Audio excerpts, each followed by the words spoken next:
la situation française est moins dégradée que celle que nous constatons chez plusieurs de nos voisins européens, mais l'équilibre reste fragile. Le nombre de contaminations connaît un plateau globalement ascendant et les indicateurs sanitaires que nous connaissons bien désormais doivent nous appeler à la plus grande vigilance. Notre premier défi, encore et toujours, c'est d'anticiper. Nous devons nous protéger des évolutions de l'épidémie, nous devons surveiller la circulation du virus et la circulation des différents variants. Nous avons donc pris des mesures fortes, difficiles, et la dernière d'entre elles, vous le savez, au niveau national, c'est l'avancée du couvre-feu à 18h sur tout le territoire pour au moins 2 semaines.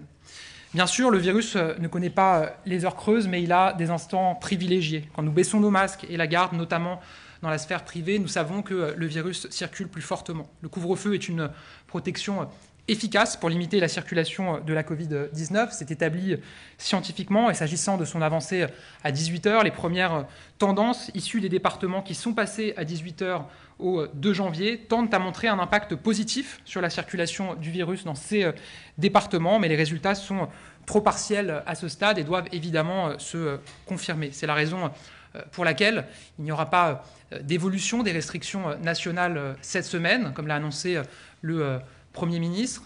Nous avons avancé le couvre-feu à 18h pour 2 semaines. Nous donnons sa chance à ce couvre-feu. Et évidemment, si la situation devait se dégrader de manière importante, d'autres mesures nationales pourraient être décidées. Il y aura cette semaine des mesures territoriales dans les territoires d'outre-mer. Et c'est mon collègue ministre des Outre-mer, Sébastien Lecornu, qui aura l'occasion de les annoncer dans les prochaines heures. Anticiper, c'est également surveiller avec la plus grande vigilance la présence des variants sur notre territoire.